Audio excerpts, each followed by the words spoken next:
Hi, welcome to Zeda Talks. My name is Mwende Ngao. I am the founder of Zeda, where we work to create great events and content around women. So today we're going to be talking all things fragrances, and I have two amazing Kenyan women with me today. We have Francisca. Francisca Ochieng is the founder of Lheritier. And then we have Anna. Anna Njoroge is the founder of Ythera Beauty. Welcome, ladies. Thank you. So we're going to start with you, Francisca. Tell us, I don't even think I said that correctly. Lheritier? Is that how you say it? Lheritier. Yes. Okay, so tell us about Lheritier. First of all, what does Lheritier mean? Lheritier, well, thanks for having me. Lheritier is basically a brand about consciousness. The meaning of it is just inheritance in French. And I decided to choose a name that would maybe provoke thoughts about how do you pronounce it and basically what's in a name. A conversation starter. Yes, I love it. Exactly. Okay. Yeah.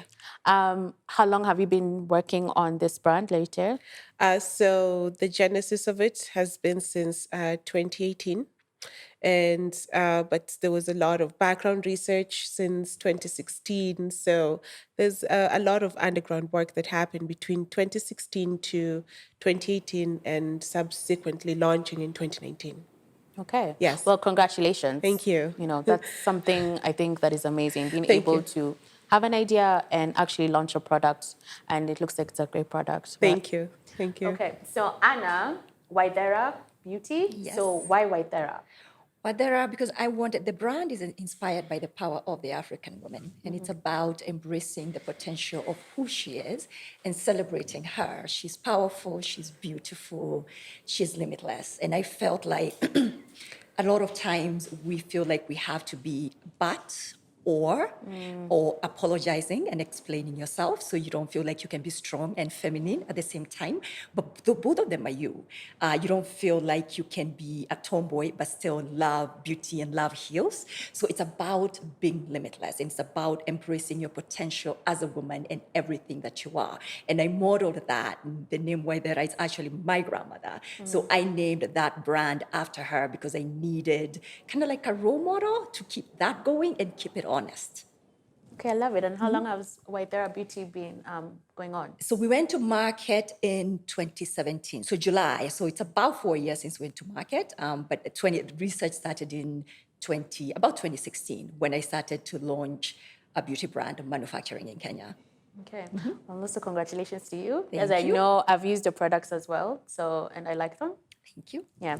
So fragrances is such a interesting topic because we talk about fragrances a lot. I feel like a lot of us probably interact with fragrances throughout our lives, especially as women.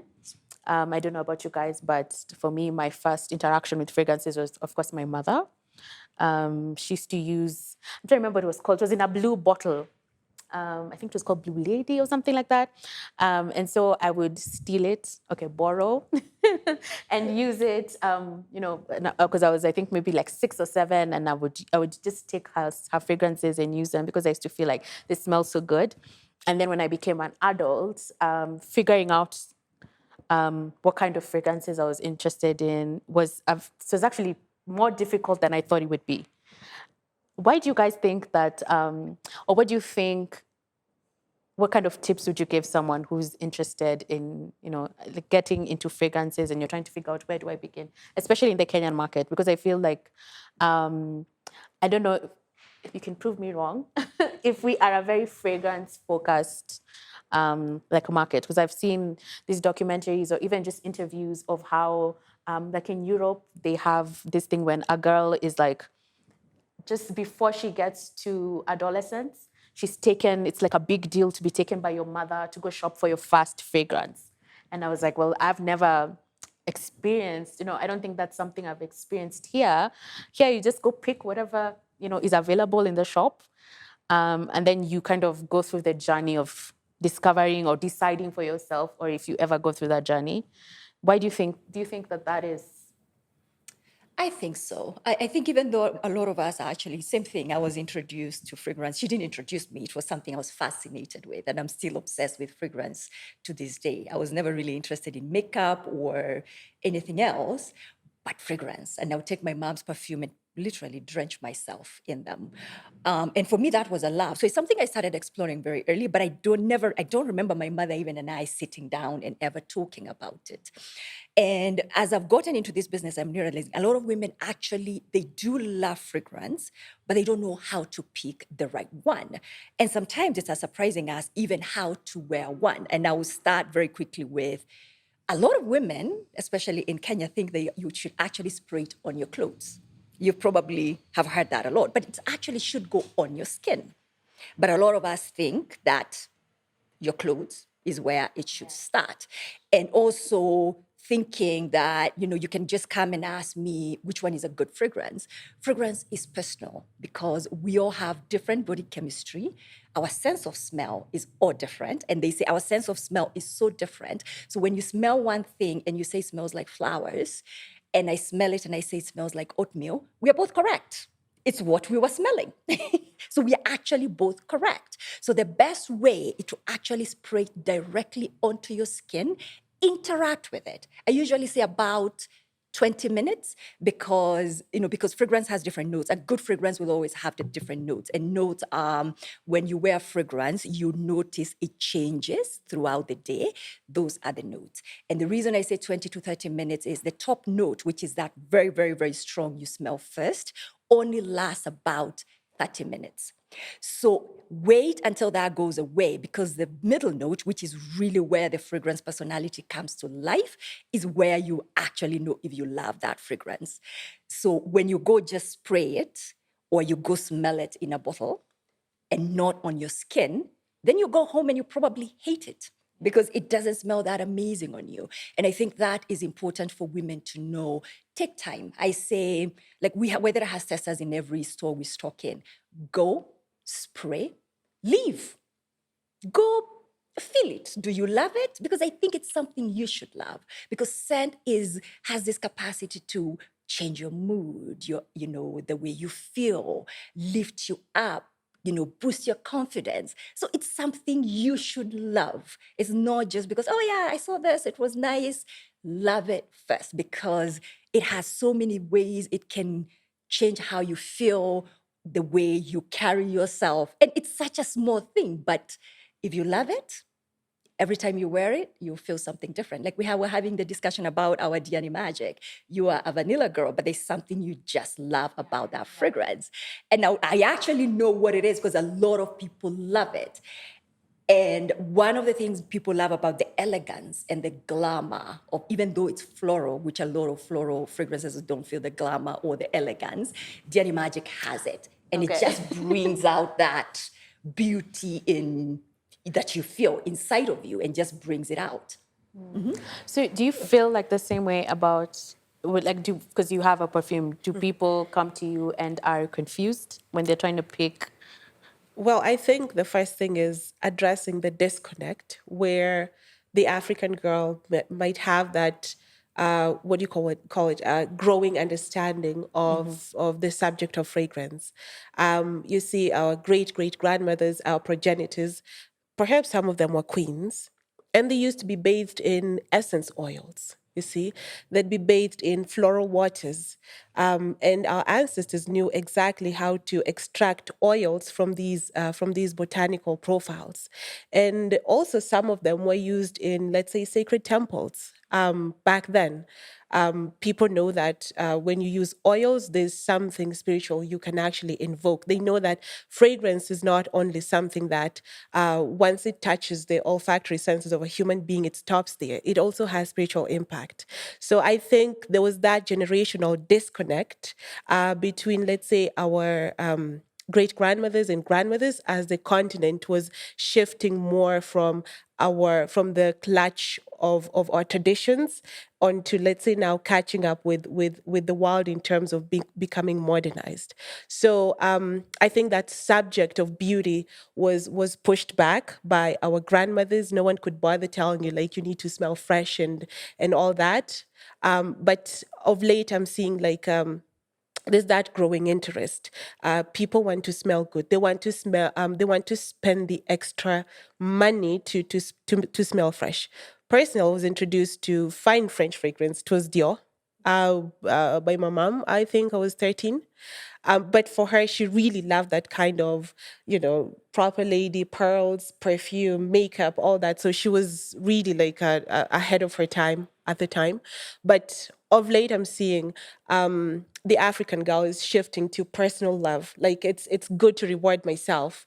So rewarding myself is not just about beautiful shoes or good dresses. It's okay for me to wear fake eyelashes. It's okay for me to wear layers of makeup, which perhaps back then would be, perceived on a judgmental basis.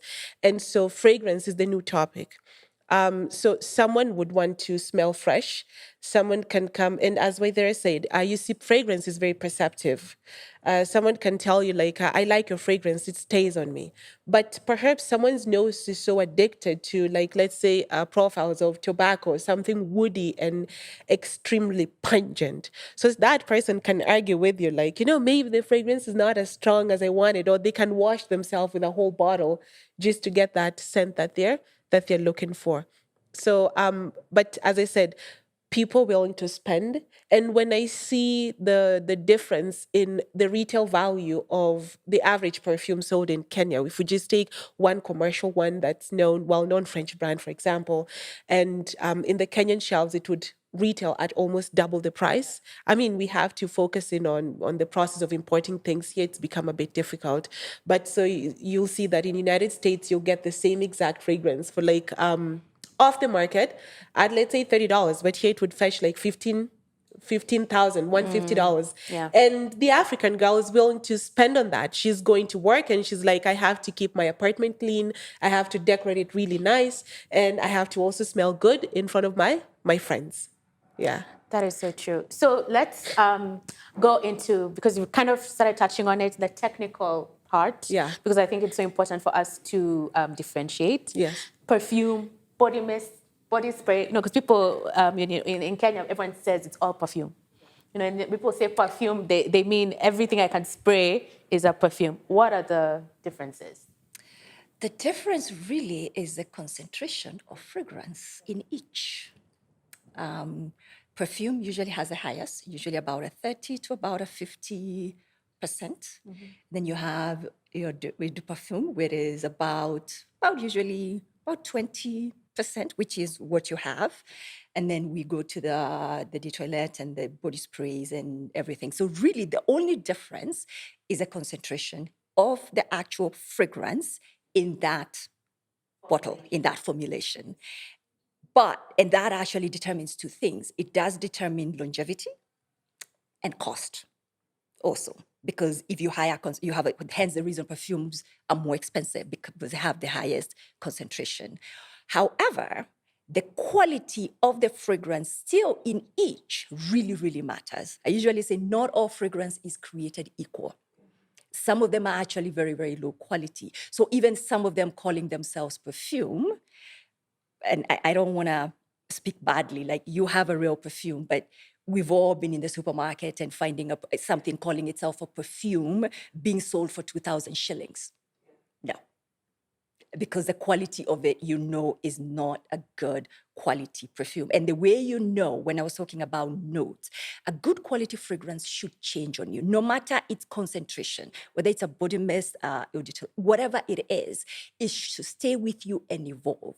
When you have those ones, you spray, and literally within an hour, you don't even know what you smell like. You probably won't, but a lot of people will. And you've smelled it, and it's literally all you can smell is a very heavy chemical smell or alcohol, because the rest of it is gone. So it's still very, very important, the quality of what you buy.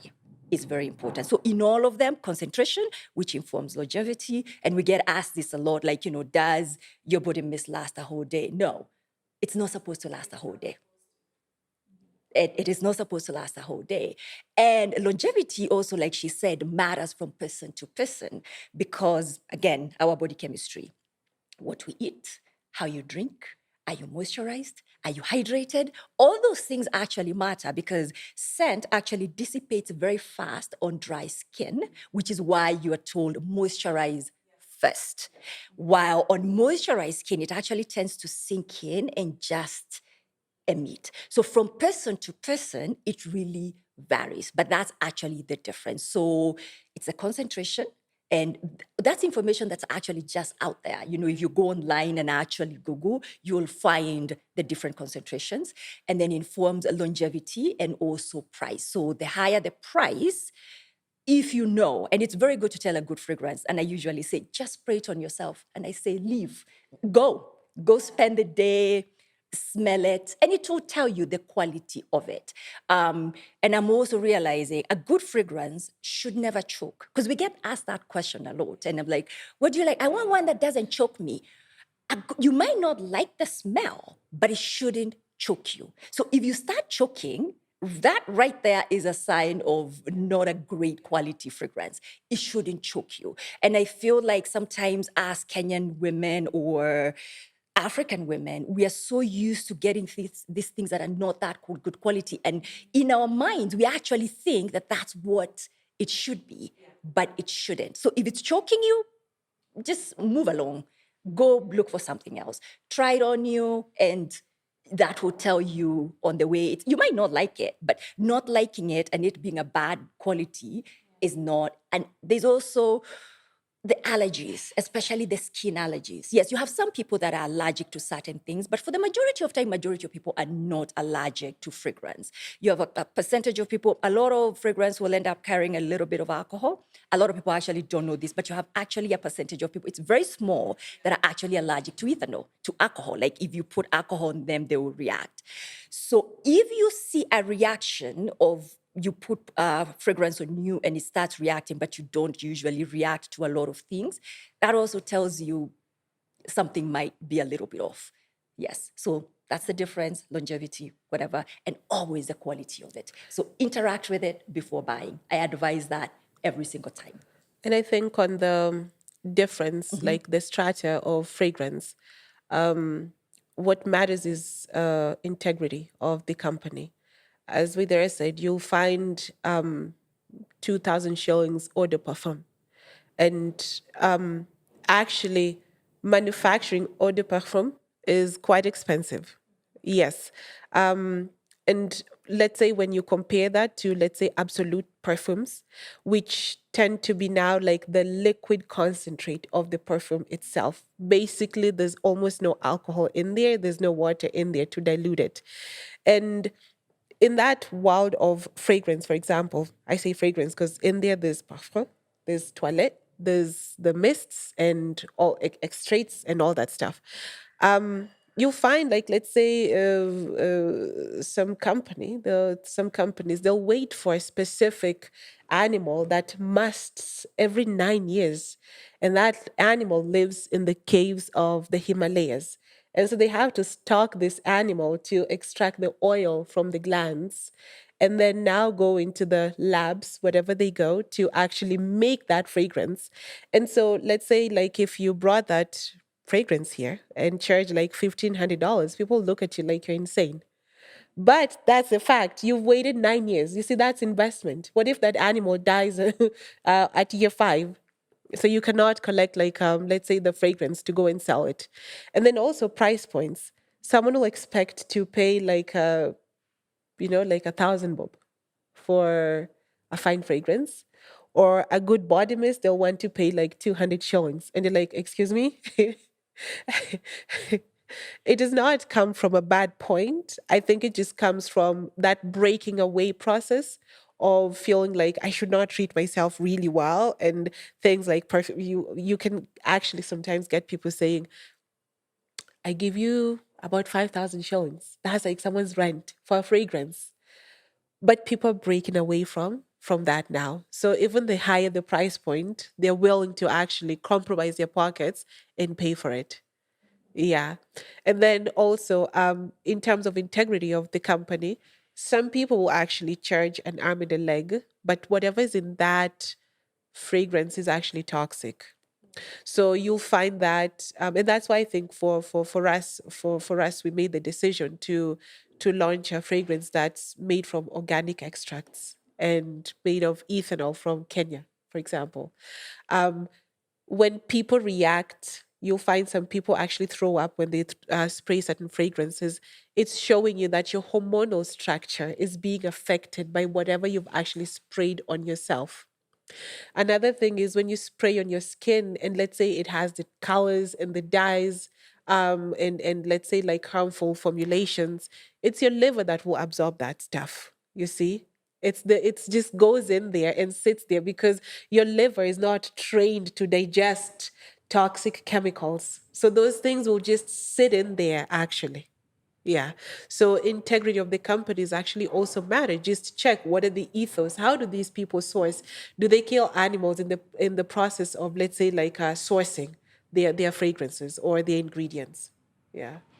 Okay, so let's talk about then that because you said it's your product is organic. Yeah. How did you come to that decision, and what is the process? Take us from beginning to end of a bottle of perfume. What is the process like? The manufacturing? Are you doing it in Kenya? How long does it take? What goes into it? I don't know if I just say it's providence of God or what, because I've always loved fragrances, but it took a lot of sampling with very niche Italian brands that would do something really natural in terms of fragrances. I came across one during my college years. And so I was like, wow, like if this is really natural and it stays like this, then it means that it's really doable. Unfortunately, at the time when we started, we wanted to start manufacturing. The journey had to begin not in Kenya, South Africa. Had to fly to South Africa to look for a company that's based within the continent to see if they could do exactly what we wanted. So that was not actually fruitful. So came back to Kenya and coincidentally met very good contractors who knew exactly what we needed.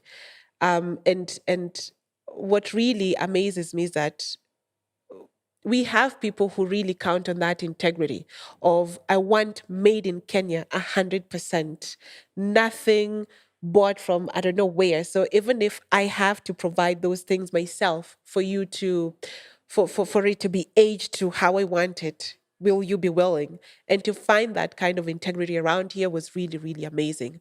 So there's obviously the aging process. The process of the perfume is there's the aging process as well. And then after, I mean, the longer the better, because oils have to be broken down in ethanol, and then it also has to be diluted. I mean, so that people's skins do not react to it. There's of course the packaging, and of course Cabs is quite tight but very supportive.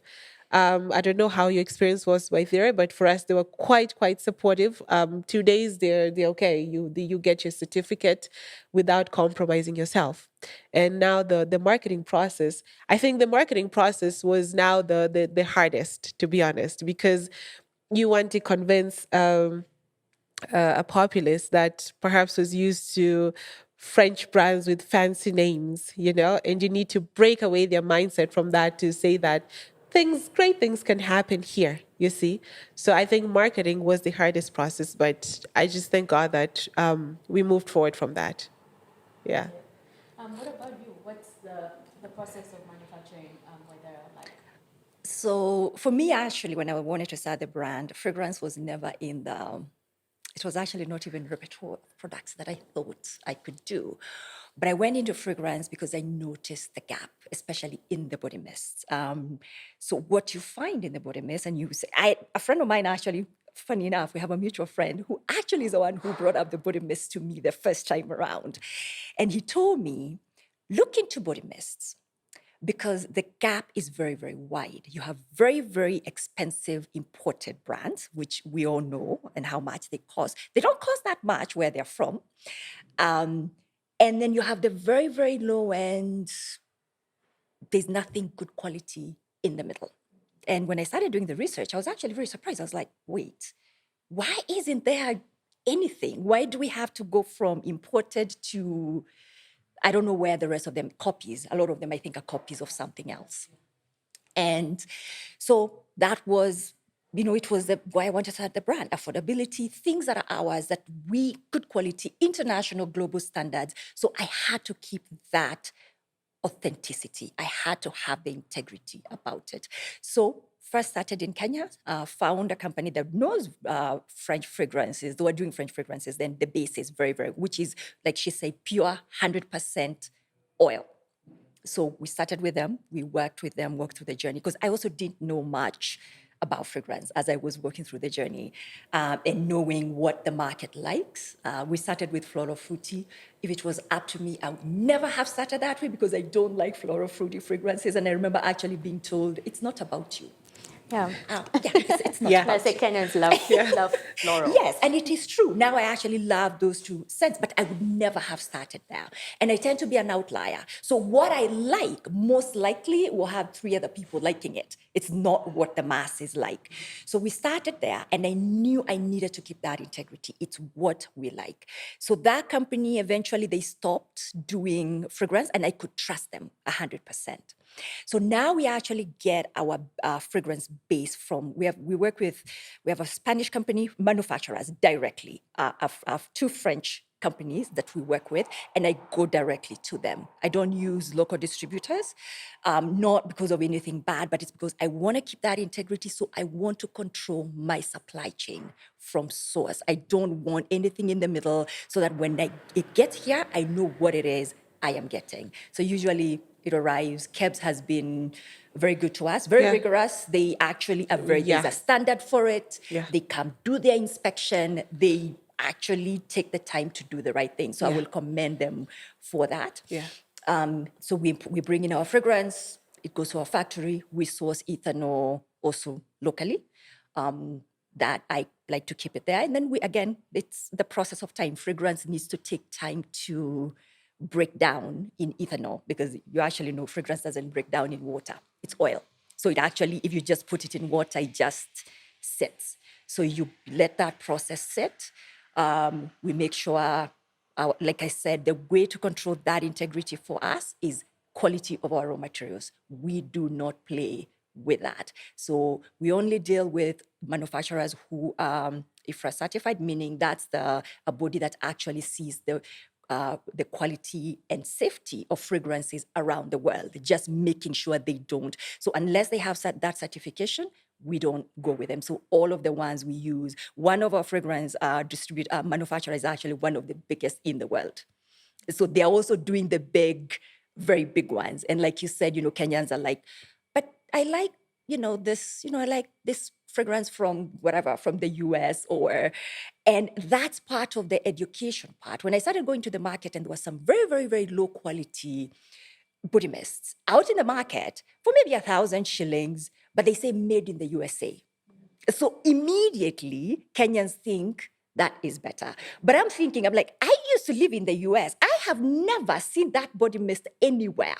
But at the beginning, somebody will still take that over Ythera because it's made in the US.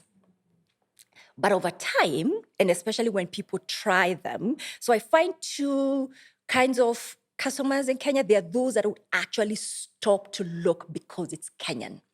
That is actually why they have stopped. Anything else, like the minute you say it's Kenyan, they're like, oh, then they're interested. And there are more and more of those because there's pride in what we are doing. But then there are those who are like, no, I only use imported brands. Yes, then there is those ones. And literally you get a lot of them. And eventually when they started, they try them, they're like, wait, this is really made here? I'm like, yeah. Why can't we make our own things? We can, and beautiful ones that fit us and just control that integrity. So for us, is that quality, never compromise it. And that means that chain of ingredients can never be broken. Like we need everything. Like right now, I just have fragrance that's clearing the port. Like literally, it comes from the manufacturer, it lands here, my logistic people clear it, and it's, you know how, I don't know if you've seen how it comes in the really tight canisters, like you can't even just Fry it. open it, and to our factory. And if I can add to that, you can see the pressure I have and the pressure she has to maintain high integrity. First of all, as Black women, and second of all, as also businesses, local businesses who are facing somehow apprehensive clients who have, for some good reason, mistrust in sometimes made local, you see. So for us, some brand from out there can basically sell you, as you know, she said, like a cheap mist that has no sense to it, perhaps, no offense to them, or something you cannot even wash your dog with and get away with it. Yeah. but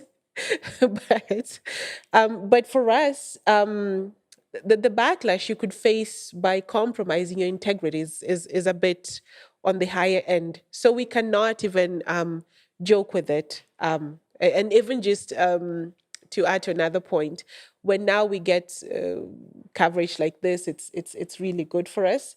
But also when people get to realize, in the context of clients who are usually like, hey, it did not fly a plane, so maybe I should not buy it.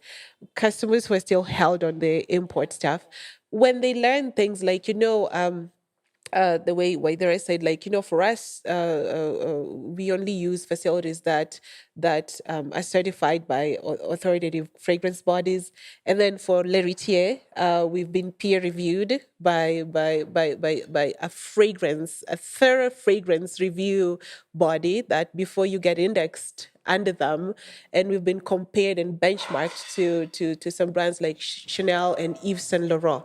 For us to get there, then when someone hears that, they're like, okay, then all right, I'll buy one. I'll try you out. So there's a lot of pressure for us to just cement ourselves somehow, locally. Wow, and that's why I even knew about your brands, though. Okay, but I mean, the first group, when I see Made in Kenya, I'm already like, oh, okay, like that's interesting. I definitely want to try it out. Yeah. So let's talk a little bit about the process. I mean, I think you talked a bit about it, picking.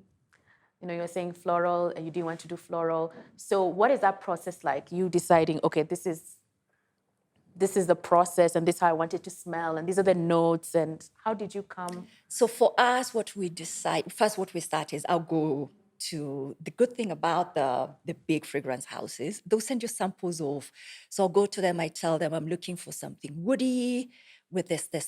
I need something in the floral, the fruity, oriental, fresh semi-samples. And they literally send you, they come in very small, like 30 mLs, but you have them. So as what we do, since we make body mists, we first do samples, and we actually will go to market with, anytime we are, especially before COVID, when we're out there talking to clients, we'll just have them test it. And we're like, this is a new one coming to market. What do you guys think? And we have these forms that we do real like surveys, and they feel, how does it make you feel? Would you buy it? Who would you buy it for? Including men, I'll buy it for my little sister, I'll buy it for my mom. And then we take all that data and kind of put it together and see if that's a fragrance that should come to market. And if it comes to market, who are we targeting? So that's first where we decide. And then we look at, like, right now, we need to bring something woody. We don't have anything in the woody category, but you have a lot of people that also, woody has its own group of people and they're asking for it a lot, and people who use woody usually tend not to like anything florals, anything else. So we've been testing a few for the last probably year. And it takes time. Like, we literally just make body mists. We hand them out in little bottles. Before COVID, we are doing an event. We just take, and this is our new one. You just smell it, tell us what you think, because that informs what people like. And people actually don't realize it, but people love good quality things, even when they don't know. When she was saying about a fragrance, even when we're buying a base, even bases vary. Hence the reason you have good quality and low quality fragrances. I tell people it can go anywhere from $10 a kilo to $25,000, $3,000 a kilo, and everything else in between. Like literally, that's how wide the base is. I'll give you something interesting. And this is how I tell you, even Kenyans love good things, even when they don't know. DNA Magic, even though we have a range of where we actually get our base and what cost, we don't go lower. And so we have where DNA Magic is actually one of our most expensive bases right now in all the ranges that we have. But it has become the most loved. So people actually do like, they may not know what, but they know something good. And the lower it is, and in whatever, and that's why even we tell people when we're trying them out, just test it. Come back with real feedback. And we tell them, give us real feedback, because Kenyans, we're also very good at that. Oh, it's okay. So we ask specific questions. If you like it, what do you like about it? It's not just I like it. What is it you like? If you don't like it, what is it you don't like about it? So we actually try to get real information. So even in that questionnaire, we'll still give people choices, like, how does it make you feel? This, that. Give me real information. And that is actually pretty difficult to find, because Kenyans, it's like we don't like telling people bad news or bad information. So you just, no, it's okay. It's nice. But, and some of them hate it. So it's just making sure that we are getting that information from the people. And I think for me, I realized that was the most important thing, because you don't want to bring something to market. And fragrance it's one of those. We have one that doesn't perform very well, but that's fragrance. Sometimes it performs very well. Some perform very well in different markets, and we see it. Shops in CBD tend to sell certain scents very well. You go to Westlands, the customer is a little different, and they're selling certain fragrances very well. And that's why we make sure we test it out in all our, so we'll do CBD, we'll do Westlands, we'll do Karen, we'll do, because those different clientele will tell you what the thought process is. You test it out. I especially love testing it out to people that know fragrance and know what they're looking for and know good quality fragrance. So those, I happen to have a lot of them in my just circle of friends. At that point, it's just like, and they'll be honest. They'll be like, no, no, let's not do that one.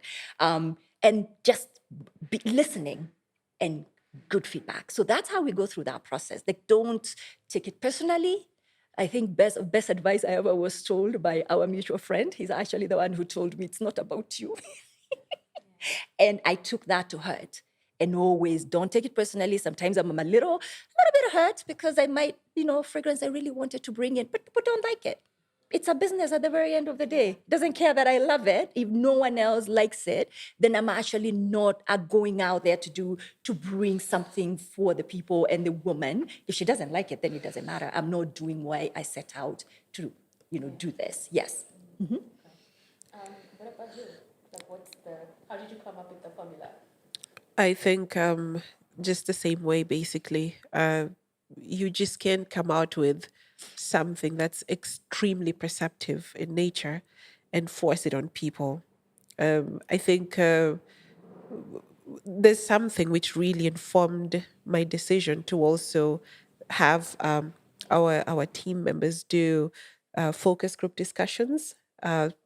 Basically, just have 2 fragrances and have people walking around in universities and different age groups, men, women, because a man would love what he smells on his woman, you see. So also whether 60, so for us our focus group was really expansive.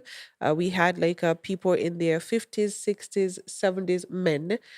And then also all the way down to, let's say, 20, 22, 25, so that we could know like which one should we stick to, and then now go on for production. As I mean, again, it's never about you, because when you really like something, someone else might not like it the way you do.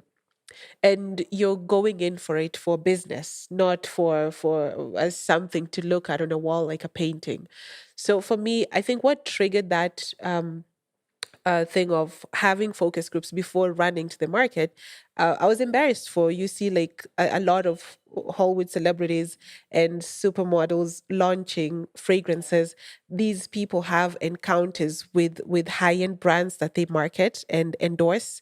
They have major endorsement deals with the fashion industry. Before even Milan Fashion Week opens, they contact such people to just come into attendance.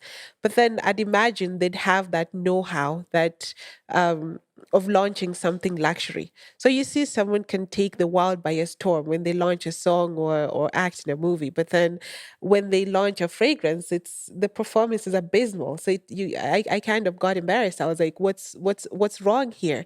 And so perhaps they would launch. I'm not saying this is the case, but the only conclusion I could draw from that was that perhaps they thought, like, if I'm famous, then my perfume will be famous, without understanding that the fans, yes, they like me, but maybe I should ask them what they like about how they smell when they come to hear me sing or whatever. So to avoid that kind of failure, I think the best way was for us to do the focus group discussions and see and have people criticize. I think the best ones are usually the ones who seem to be very negative and pessimistic, because they're reflecting to you who your worst customer could be. And so you know how to go back to the drawing board to make the formulation much better. Yeah. So, what has been the reception like? Like, are you happy you launched your brand? Yes, I am very happy, very excited. It's challenging, it's frustrating, but also one of the most satisfying things I've ever done.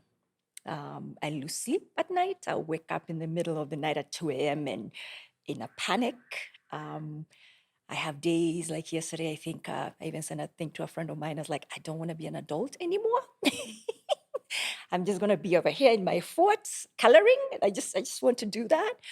I feel like every day I wake up and have no idea what I'm doing. But it's also been the most growing experience. And when people, we meet people or people tell us about how our fragrances make them feel or our products make them feel, that makes me feel really good. And I don't know about you, Francisca, but I left corporate employment to start this. I was a CFO. I was in corporate for 16 years, and just leaving that safety net to come and literally every day, I have no idea what I'm doing. So I am happy. I am glad. Do I have days I think I am crazy myself for doing this? Yes. But overall, I actually I don't want to do anything else. This is what I want to do. Yes, I am exactly where I am supposed to be right now, even with all the frustrations, and it's very satisfying. Yes. Would you say like because you are an entrepreneur, a woman who's an entrepreneur, that there's space or support for There's women? yes, there's a lot of space. There's a lot of space. I usually say the best thing is identify a gap. Find the gap, do your research. And we have a lot of gaps. Like, that's the thing about Kenya and where we are. There's a lot of gaps. Even as a woman, identify your gap. Go for something you actually like and you're actually passionate about. I say that it sounds like a cliche, but it's very true. And when I was in employment, I thought it was a cliche. And going into this, when we're still a startup, we're 4 years in manufacturing, we're not even walking yet. We're just not, I'm not even sure we're crawling yet. But that passion, there are days that are so hard. If I didn't love it, I wouldn't do it anymore. That's why they say passion. So find something you love to do. Find a gap, do your research. There's nothing that can, because trump that. Do your research, know who your customer is, know what they love, what they like, not what you like. So the gap has nothing to do with you. Just because you think there's a gap doesn't mean everybody else thinks there's a gap. Yeah. So do your research, make sure that that's a real gap. But I think the opportunities are massive. And I would encourage women, go out there, find that. A lot of us already have it. We want to start something, but we're afraid. Don't wait for it to be perfect. because it would be. Yeah. What I usually say, do your research. If it's product, at least make sure that product is good. All those other things, Yeah. they'll come. Yeah. Yes. Yeah. I've had those moments when I talk to myself and I say, you know what? You have a postgrad degree from a high selling school. You're a stock trader and a derivatives trader. You can quit this. And you're employable. And your last employer was a Fortune 500 company. So you can quit all this and go make money in corporate. And again, I've had those situations where I'm like, oh my God, my peers they are overtaking me actually. It's like they're moving faster than I thought I thought I could think or perceive rather. Another thing is, I've had those nights where I'm like, but I'm responsible for these lives. They have to be paid. They've attached the ambitions to my vision. And there've also been those days when you're like, I've retired, so I'm done with life. As in, like, I'm going back to corporate. I made a big mistake. But you have to be very passionate. I think it's, and pardon my language, but I think it's idiotic to copy someone because they're doing something which you think you can do. I can advise anyone, if you try to go and make body mist because you see Ythera is doing it, just because of that, and you do not bear that vision, you're in for a rude shock. And if you try to do what Lheritier is doing without the full understanding of the vision behind it, you're in for a very massive shock and embarrassing failure. You have to have the vision. Is this vision in your spirit? We're all technically impregnated with visions. You feel that urge, like, I have a purpose. There's something I have to do in this world. Be it, let's say, hosting a podcast company, be it doing something to do with media, be it traveling to space. If that vision was never impregnated into your spirit for you to bring it out to this world, and you only want to copy it, you'll fail miserably. So you have to do something which you're so sure you feel compelled that if you do it, you'll actually succeed. And in that vision, understand the gaps. What am I solving in this life? What am I solving? It doesn't have to be something big. You don't have to invent for us the next Facebook. You don't have to invent for us the flying car. I mean, we should have it in Kenya. But do something which, even if it looks insignificant, it's something that could add value, because we're in a world where there's so much need for just the next big thing. Yeah. And another thing I'd say is, I don't know how it's been for Ythera, but for Anna, Ythera brand. For us, local brands, sometimes we can face discriminatory behavior from local resellers or distributors who are of big capacity. So you ask yourself, how come all the fragrance brands, even the smallest one, the smallest corner shop in a mall, would host all the fakes bought from, all the fake brands, copies of big French or Italian brands. You find fakes here a lot. They would rather do that, but not, let's say, touch local brands with a 10-foot pole. Why? And so you find that can actually be a roadblock when you want to succeed locally. Our biggest market for our products, surprisingly, is California. Wow, okay. Is there a particular reason for that? You see, there, the availability of product or consumerism is quite high. And so someone will just say, okay, I'll try this. There's some ethical thing about it. I just want to try something new. But here, as I said, first thing is, we have consumers who love Kenya made. They'll buy it. And then we have the ones who are skeptical. Yeah, which is something we don't tend to find in the United States. In the United States, there's this thing of make America great again. So if it's made in US, I'm going to buy it. I'll not even ask questions. You Yeah. see? But then also the second facet of the client is now the distributor, the reseller.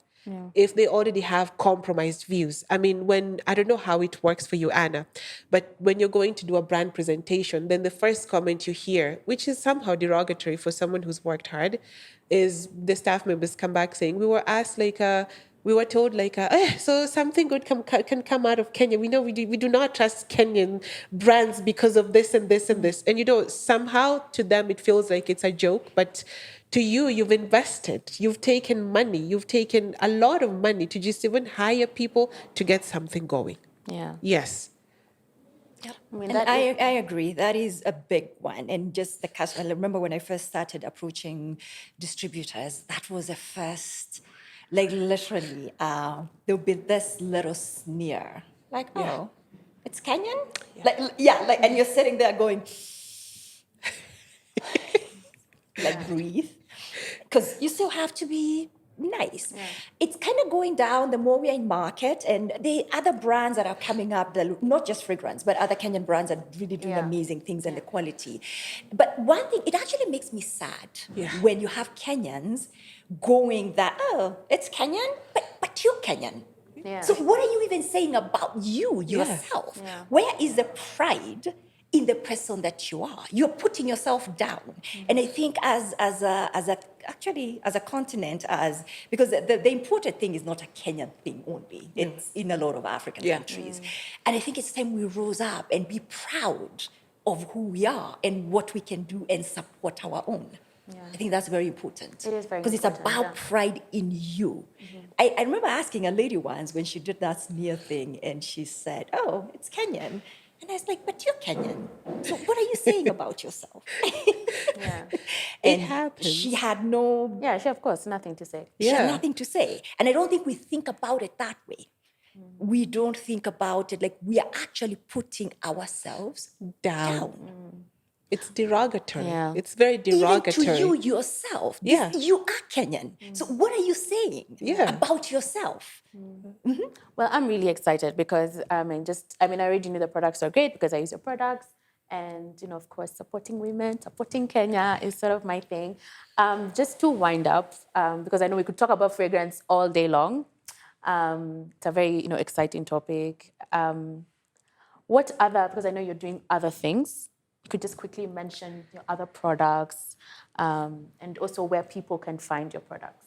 So we also, at Ythera right now, we also have body creams. They were there before, we just rebranded them, 97% natural, and we focus on literally skincare of color. So it's about things that seal in the barrier, the skincare barrier. We lose water a lot. We lose moisture a lot as Black women. And you'll hear this, almost every Black woman will tell you she has dry skin. A lot of us don't have dry skin. We have dehydrated skin. And it's because the moisture evaporates so fast. So we have focused on that, things that actually make your skin feel good.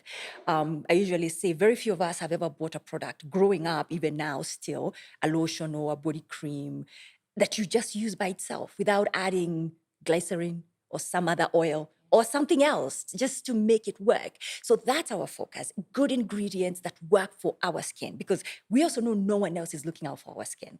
And this beautiful melanin that we have comes with its own different sets of challenges. We're also doing a skincare line. We're actually right now in the process of doing a skincare line, facial skincare line. So we were hoping to be in market, but because of COVID ups and downs, so maybe by the end of this year, we will be doing that. We also actually now manage Mosara, which is a hair brand, also focusing on good ingredients that work for our hair. I say my hair, my way. So I believe in, right now I have no hair. Sometimes I have hair. Sometimes it's relaxed, sometimes it's texturized, sometimes I have a weave. And no matter what hair journey I'm in, I want a product that works. I don't want to keep changing my product. So that's what's going on right now. So we're skincare, personal care, just focusing on ingredients. I say it's about crafting products made for us. It's products I always wish I had. Why not make them for ourselves? Why not look out for ourselves? Because no one else is looking out for us.